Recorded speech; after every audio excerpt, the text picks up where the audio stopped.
Hey, it is 1 o'clock on Monday, March 19th. I'm Brandon Hudson. You just watched our friends on the noon. Now I want you to take a look at this. This is a bit of a blow here. So Pistons star guard Cade Cunningham went to dive for the ball at the last game against the Washington Wizards. He went out with what was originally diagnosed as back spasms. You can see the grimace in his face there. We've now learned that he has been diagnosed with a collapsed lung.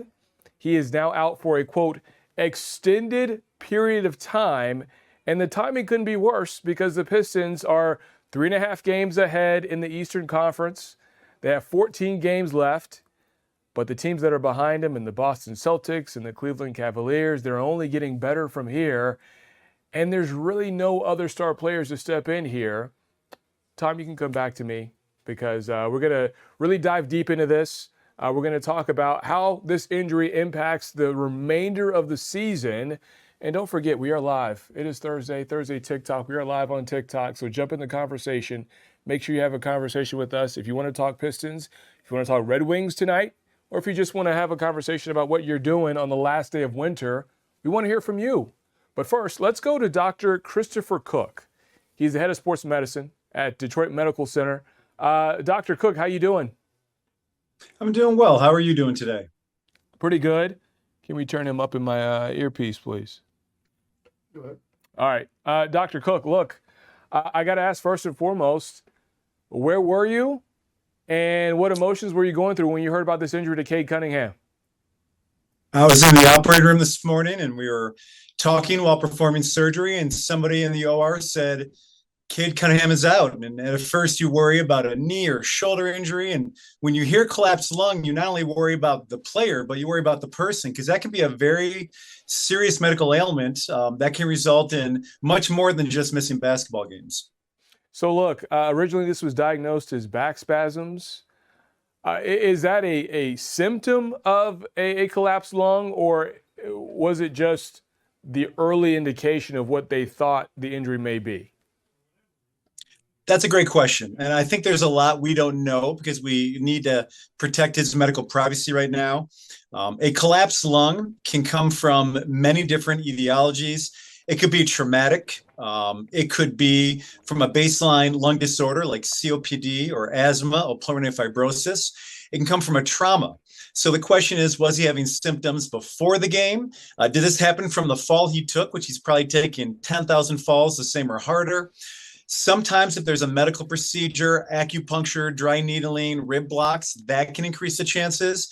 So I think before we know if he's going to be okay, how long it's going to take, he's going to be okay, we need to know why this happened. And that was going to go to my next my next question here. And I think we've seen collapsed lungs in athletes before, most notably T.J. Watt, who plays for the Steelers, Drew Brees, years ago. So these things have happened before, but how common can you say this injury is or sounds?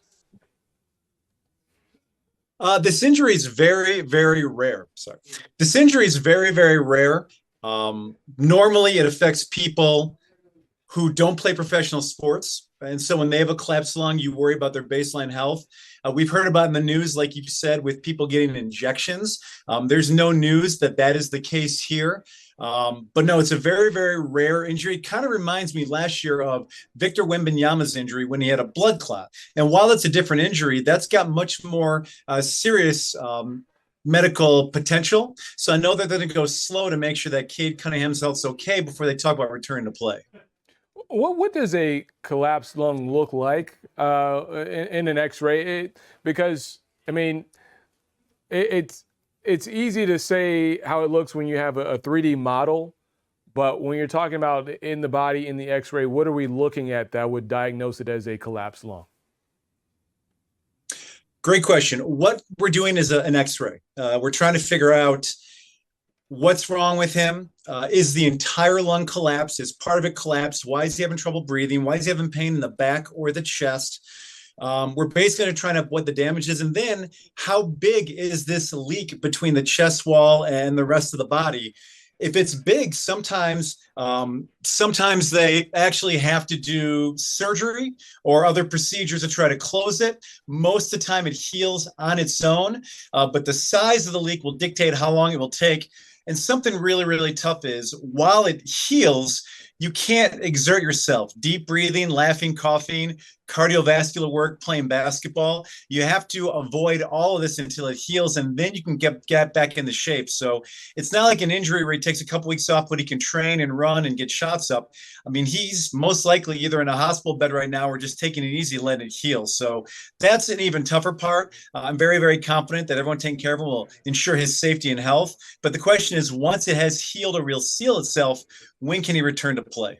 I want to make sure I heard you right. You said even laughing can have an impact. So, like, if anyone tries to crack a joke around Cade, are we saying, like, it could be tough to try to laugh because it's going to cause some exertion on your lungs? It's going to be very, very tough. And obviously a small amount of laughter or even a normal laugh, but anything that involves a large amount of pressure on the chest can aggravate it, reactivate it, make it worse.